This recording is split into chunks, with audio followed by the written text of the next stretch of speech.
السلام علیکم بچوں، آج ہم پڑھیں گے 10th کلاس کی القرآن ترجمۃ القرآن۔ پہلی صورت ہے سورۃ الانعام۔ تو اس کے میں نے کچھ پوائنٹس بنائے ہوئے ہیں، اس پوائنٹ سے جو ہے وہ ہمیں پھر یاد کرنے میں آسانی ہوگی۔ سورۃ الانعام قرآن مجید کی چھٹی صورت ہے اور 7ویں پارے سے شروع ہو رہی ہے۔ یہ صورت مکہ مکرمہ میں نازل ہوئی۔ اس میں 165 آیات اور 20 رکوع ہیں۔ اچھا، ہم آپ لوگ جب یہ لکھیں گے تو اس میں آپ لوگ سب سے پہلے ہیڈنگ دیں گے تعارف کی، تعارف میں لکھیں گے پھر یہ صورت مکی ہے یا مدنی ہے، اس میں آیات کتنی ہیں، اس میں رکوع کتنے ہیں اور یہ کون سے پارے میں ہے، ٹھیک ہے۔ اور یہ آپ چھوٹی چھوٹی ہیڈنگ سے لکھیں گے تو زیادہ اچھا لگے گا۔ اس صورت کی آیت نمبر 136 میں الانعام کا لفظ مذکور ہے۔ تو یہاں جو اس کی آیت نمبر 136 میں سورۃ الانعام کا لفظ آیا ہے، یہاں سے اس صورت کی وجہ تسمیہ بتائی جا رہی ہے کہ اس صورت کا یہ نام کیوں رکھا گیا، اس کو سورۃ الانعام کیوں کہا جاتا ہے، ٹھیک ہے۔ اس کو کہتے ہیں وجہ تسمیہ۔ انعام کی جو انعام جو ہے وہ انعامی کی جمع ہے، اس کے معنی ہے مویشی، اسی مناسبت سے اس کا نام سورۃ الانعام رکھا گیا۔ اس صورت میں مشرکین کے نظریات کی تردید کی گئی ہے جو اپنے جانوروں اور مویشیوں میں بتوں کا حصہ قرار دیتے تھے، یعنی جو مشرکین تھے وہ انہوں نے اپنے بنایا ہوا تھا کیا کہ کچھ جانور جو ہیں وہ ہمارے مردوں کے لیے صرف حلال ہے، کچھ جو ہیں وہ مردوں اور عورتوں دونوں کے لیے حلال ہے، یعنی انہوں نے خود سے من گھڑتی چیزیں بنائی ہوئی تھی۔ یہ صورت اس سلسلے میں نازل ہوئی ہے اور اس میں وہ تمام حلال حرام جانوروں کا ذکر کیا گیا ہے کہ جو انہوں نے خود سے بنائے ہوئے تھے اور اصل میں کون کون سے جانور یا کون کون سی چیزیں حرام ہیں، ٹھیک ہے۔ اچھا، تو انہوں نے خود ساختہ عقائد سے چند جانوروں کو اپنے لیے اور چند جانوروں کو اپنے لیے حلال اور چند جانوروں کو حرام کر رکھا تھا۔ اس کے بعد آگے جو یہ ایک لائن کی صورت کے بارے میں فضیلت بیان ہو رہی ہے، ٹھیک ہے۔ تو اس کی آپ فضیلت کی ہیڈنگ دے سکتے ہیں، سورۃ الانعام قرآن مجید کی ابتدائی 7 صورتوں میں سے ہے جن کے بارے میں نبی کریم صلی اللہ علیہ وسلم نے ارشاد فرمایا کہ جس نے یہ ابتدائی 7 صورتیں پا لی یعنی سیکھ لی تو وہ ایک بہت بڑا عالم ہے۔ یہ جو ابتدائی 7 صورتیں ہیں یہ بہت بڑی بڑی ہیں، تفصیلی صورتیں ہیں اور اس میں بہت سارے احکامات جو ہیں وہ ذکر کیے گئے ہیں۔ تو یہ 7 صورتیں، تو اسی لیے پاک نے فرمایا کہ جس نے یہ 7 صورتیں پا لی تو وہ اس نے یعنی سیکھ لی تو ایک بہت بڑا عالم ہے، کیونکہ ان صورتوں میں بہت ساری ایسی چیزیں ہیں جو ذکر ہوئی ہیں جس کے ایک بڑے عالم کو یہ تمام چیزیں سکھائی جاتی ہیں، وہ تمام چیزیں اس میں ہیں۔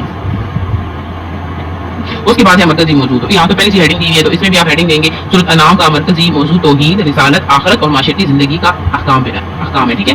یعنی اس کا مرکزی موضوع میں کون کون سی چیزیں ہیں؟ ایک تو توحید کے بارے میں اس صورت میں جو ہے وہ زیادہ ذکر آیا کہ اللہ تعالیٰ ایک ہے، اسی کی عبادت کرنی چاہیے، وہ اپنی صفات میں اکیلا ہے۔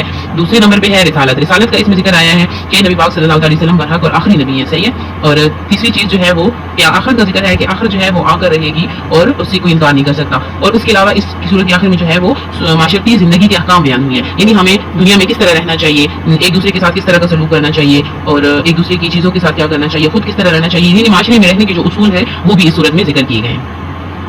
آگے ہیں بنیادی مضامین، تو بنیادی مضامین ایسے تو سمجھ نہیں آتی تو میں نے ان کی ہیڈنگ بنا لی ہے، تو ہیڈنگ سے جو ہے وہ ذرا اچھے سے سمجھ آتی ہے۔ سورۃ انعام میں اسلام کی بنیادی عقائد کو تفصیل سے بیان کیا گیا ہے۔ نمبر 1 پہ کیا ہے؟ توحید کے ایسے دلائل ذکر کی گئے ہیں جن کا انکار ممکن ہی نہیں، اللہ تعالیٰ کی صفات اور قدرت کے دلائل کو ثابت کیا گیا ہے۔ وحی اور رسالت کا اس بات، یعنی اس میں وحی کا بھی ذکر اس صورت میں آیا ہے اور رسالت کا بھی اس بات ہے، یعنی ان دونوں چیزوں کا بھی ثبوت ملتا ہے۔ اور موت کے بعد کی زندگی میں قیامت کے دن کی تفصیلات اور سزا و جزا کی دلائل بیان کیے گئے ہیں، ٹھیک ہے۔ جو بنیادی عقائد ہیں توحید، رسالت، وحی، موت اور سزا و جزا، ان تمام چیزوں کا ذکر کیا گیا ہے۔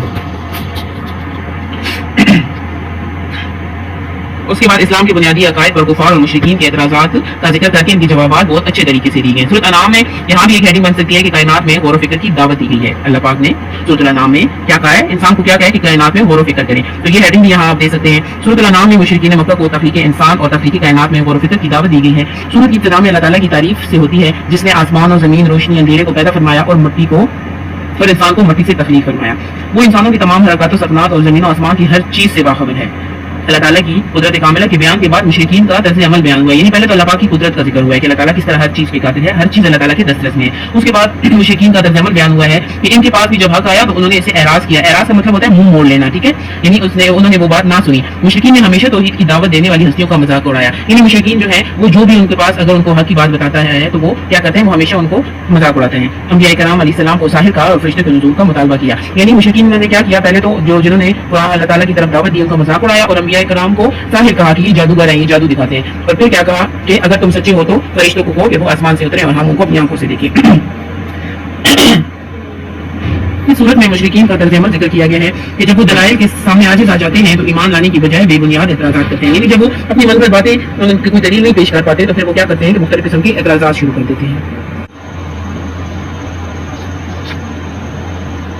اچھا آگے ہے توحید کے دلائل کا ذکر کرتے ہوئے یہ بیان کیا گیا ہے. تو یہ لکھنے سے پہلے ہم اسی ہیڈنگ دے سکتے ہیں کہ توحید پر دلائل. ٹھیک ہے, تو کیا بیان کیا گیا ہے کہ یہ زمین و آسمان کا خالق صرف اللہ تعالیٰ ہے. وہ لوگوں کو کھلاتا اور پلاتا ہے, دکھ اور تکلیف کو دور کرنے والا اور ہر قسم کی بھلائی کا مالک ہے. یعنی توحید سے مراد کیا ہے کہ اللہ تعالیٰ صرف ایک ہے اور وہ اپنی تمام تر خوبیوں میں اکیلا ہے. تو اب آگے اس کی تھوڑی سی ڈیٹیل ہے کہ وہ لوگوں کو کھلاتا پلاتا کون ہے؟ اللہ ہی کھلاتا ہے. دکھ اور تکلیف کو کون دور کرتا ہے؟ صرف اللہ ہی کرتا ہے. اور ہر قسم کی بھلائی کا مالک کون ہے؟ اللہ تعالیٰ. اگر وہ کسی کی سماعت اور بصارت کو اچانک ختم کر دے تو اس کے سوا کوئی یہ صلاحیت واپس نہیں لوٹا سکتا. یعنی اگر اچانک کسی کی آنکھ میں کچھ لگ جاتا ہے اور آنکھ پھٹ جاتی ہے, یعنی یہ اب اچانک ہوا نا, ٹھیک ہے, تو اس کی تو بصارت ایک آنکھ کی ختم ہو گئی, تو اب اللہ کے سوا کسی کے پاس یہ صلاحیت نہیں ہے کہ اس کو وہ آنکھ کی بینائی واپس لوٹا دے. ٹھیک ہے, اس کے خزانوں اور زمین و آسمان کے غیب کو اس کے سوا کوئی نہیں جان سکتا. یعنی اللہ تعالیٰ کے جو خزانے ہیں جو زمین میں موجود ہیں اور زمین و آسمان کے جو غیب کی باتیں ہیں وہ اللہ کے سوا کوئی نہیں جانتا. اللہ تعالیٰ ہی کے پاس غیب کی چابیاں ہیں. خشکی اور تری کی ہر چیز کا علم صرف اللہ تعالیٰ کے پاس ہے. یعنی خشکی میں جو بہت چھوٹی چھوٹی مخلوق ہے اللہ کی, چڑیوں سے بھی چھوٹی وہ, اور اسی طرح تری میں یعنی دریا کی تہ میں, دریا کی گہرائیوں میں جو بھی چیز ہے, جو بھی مخلوق ہے, اس کا علم صرف اور صرف اللہ تعالیٰ کو ہے اور کسی کو بھی نہیں ہے. اللہ تعالیٰ کا علم اس قدر وسیع ہے کہ روئے زمین پر کوئی پتا بھی گرے تو اس کے علم میں ہوتا ہے. وہی ساری کائنات پر غالب اور ہر قسم کی خبر رکھنے والا ہے. توحید اور قدرت الہی پر دیے گئے دلائل کے ضمن میں حضرت ابراہیم علیہ السلام کے ساتھ ساتھ دیگر انبیاء کرام کا تذکرہ بھی کیا گیا ہے. یہ تمام انبیاء کرام علیہ السلام توحید کی دعوت دینے والے اور شرک سے بچنے کی تلقین کرنے والے تھے. یعنی سب سے پہلے تو اللہ پاک نے جو ہے وہ توحید پر اپنے دلائل پیش کیے ہیں. اس کے بعد کیا کہ رسالت, انبیاء کا تذکرہ. یہاں آپ ہیڈنگ دے سکتے ہیں کہ انبیاء کا تذکرہ یا رسالت کا تذکرہ. ٹھیک ہے, اس میں آپ یہ ہیڈنگ بنا سکتے ہیں. تو اللہ پاک نے کیا کیا, پہلے حضرت ابراہیم کا ذکر کیا اور اس کے ساتھ ساتھ اور انبیاء کا بھی تذکرہ کیا کہ جتنے بھی انبیاء تھے, چاہے حضرت ابراہیم علیہ السلام تھے یا باقی انبیاء تھے, ان کو بھی ہم نے توحید کی دعوت دینے کے لیے اور شرک سے بچنے کی تلقین کرنے کے لیے بھیجا تھا اور وہ یہی کام کرتے تھے. اس کے بعد مضامین جو سورۃ الانعام میں ذکر ہیں وہ اگلا یہ ہے کہ سورۃ الانعام میں نبی کریم صلی اللہ تعالیٰ علیہ وسلم کو مخاطب کر کے یہ کہا گیا ہے کہ آپ وہی الہی کی پیروی کریں اور مشرکین سے اعراض برتیں. اللہ تعالیٰ نے آپ کو ان مشرکین پر نگہبان یا محافظ بنا کر نہیں بھیجا. یہ اپنے عقائد باطلہ پر جمے ہوئے ہیں. اگر ان کے مطالبے پر فرشتے نازل کر دیے جائیں اور ہر چیز ان کے سامنے اللہ تعالیٰ کی وحدانیت کی گواہی دے دے, یہاں تک کہ مردے ان سے کلام کریں, تب بھی یہ ایمان نہیں لائیں گے. اچھا, تو یہاں نبی پاک صلی اللہ تعالیٰ علیہ وسلم کو تسلی دی جا رہی ہے کہ آپ کا کام ہے صرف ان تک پہنچا دینا. تو آپ پریشان نہ ہو, آپ اپنا جو اللہ تعالیٰ کا پیغام ہے وہ ان تک پہنچائیں اور باقی مشرکین سے آپ اعراض کریں, ان سے دور رہیں, ان سے منہ موڑ لیں کہ اللہ تعالیٰ نے آپ کو ان پر نگہبان یا محافظ بنا کر نہیں بھیجا کہ یہ کام آپ کے ذمہ ہے تو آپ نے کرنا ہی کرنا ہے, بلکہ آپ نے اپنا پیغام صرف پہنچانا ہے ان تک, اور پھر آگے وہ ایمان لائے یا نہ لائے وہ ان کا مسئلہ ہے. صحیح ہے. یعنی یہ مشرکین تو ہے, یہ مشرکین جو اپنی عقائد باطلہ پر جمے ہوئے ہیں, یہ کیا ان کا مطالبہ کیا تھا؟ ان کا مطالبہ یہ تھا کہ آپ فرشتوں کو آسمان سے نازل کریں تاکہ ہم ان کو اپنی آنکھوں سے دیکھیں, وہ گواہی دیں. تو اللہ پاک کیا کہہ رہے ہیں, اگر آپ فرشتے نازل کر بھی دیں اور ہر چیز ان مشرکین کے سامنے اللہ تعالیٰ کی وحدانیت کی گواہی بھی دے دے, یہاں تک کہ جو ان کے عزیز و اقارب مر چکے ہیں وہ اٹھ کے گواہی بھی دے دیں, ٹھیک ہے, تو یہ تب ایمان نہیں لائیں گے. ان کے دل اتنے زیادہ کفر میں ڈوب چکے ہیں. جب یہ اللہ تعالیٰ کے پاس جمع ہوں گے تو انہیں اپنی ہر درمی کا انجام پتہ چل جائے گا. یعنی ابھی تو دنیا ہے جو یہ کرتے ہیں کریں, جب یہ اللہ تعالیٰ کے پاس جمع ہوں گے تو پھر ان کو اپنی ہر درمی کا انجام پتہ چلے گا کہ ہم کیا کر رہے تھے. اچھا, اس کے بعد کیا ہے, حلال و حرام کے مسائل ہے. ٹھیک ہے, تو یہ ہیڈنگ بھی آپ دیکھ سکتے ہیں. توحید بائی تعالیٰ کی دلائل کے بعد حلال و حرام کے مسائل بیان کیے گئے ہیں اور مشرکین کے خود ساختہ اصولوں کی نفی کی گئی ہے اور واضح کیا گیا ہے کہ چیزوں کو حلال اور حرام قرار دینے کا اختیار صرف اللہ تعالیٰ کے پاس ہے. مشرکین نے حلال اور حرام کے اصول خود بنا لیے تھے کہ فلاں جانور صرف ان کے مردوں کے لیے حلال ہے اور عورتوں کے لیے حرام ہے. کچھ نے چوپاہوں پر سواری کو حرام کر دیا تھا اور کچھ نے چوپاہوں کو بتوں کے نام پر وقف کر دیا تھا. یہ انہیں ذبح کرتے وقت یا ان پر سوار ہوتے وقت اپنے بتوں کا نام لیتے تھے. اللہ تعالیٰ نے ان تمام عقائد و نظریات کو ان کی غلطی قرار دیا ہے. اچھا, تو یہاں کیا بیان ہو رہا ہے کہ یہ مشرکین جو تھے انہوں نے کیا کیا کہ انہوں نے اپنے سے خود سے اپنے مسائل گھڑ لیے تھے. انہوں نے یہ کیا کرتے تھے کہ کچھ جانوروں کو انہوں نے اپنے لیے, مردوں کے لیے خاص کر, کیونکہ وہ عورتوں کو اتنا نہیں دیتے تھے, صرف مردوں کو ہی اہم سمجھتے تھے, تو انہوں نے کچھ جانور جو تھے ان کو صرف مردوں کے لیے خاص کر لیا تھا. یہ صرف ہمارے مردوں کے لیے حلال ہے اور یہ عورتوں پہ حرام ہے. اور کچھ کو انہوں نے کیا کیا کہ کچھ کو انہوں نے کہا کہ اس پر جو ہے وہ سواری کرنا حرام ہے.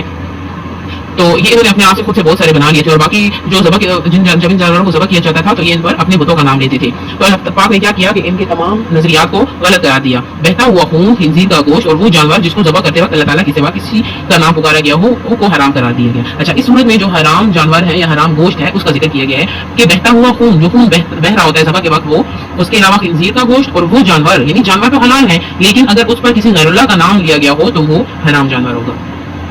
سورۃ انعام کی آیت نمبر 151 سے 153 میں حکم دیا گیا ہے کہ اللہ تعالیٰ کے ساتھ کسی دوسرے کو شریک نہ ٹھہراؤ.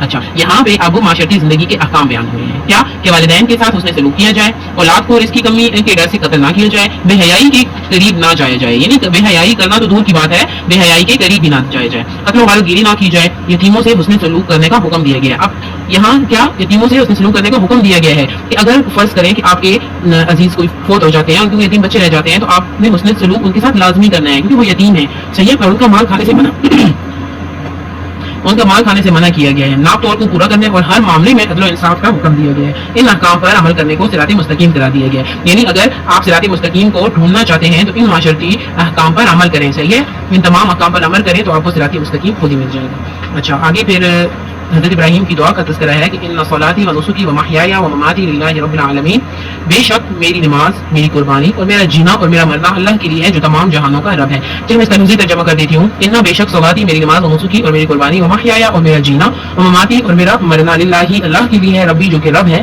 عالمین تمام جہانوں کا۔ چلیے تو یہ ہمارا پورا چیپٹر کمپلیٹ ہو گیا، اس کی آیات ہے، اس کا پھر لفظی ترجمہ میں بعد میں کر دوں گی اور اس چیپٹر کو سمرائز کروں گی، لیکن وہ پھر نیکسٹ چھوٹی سی ویڈیو میں اس پورے چیپٹر کو سمرائز کر لوں گی۔ تو ابھی کے لیے اتنا ہی، اللہ حافظ۔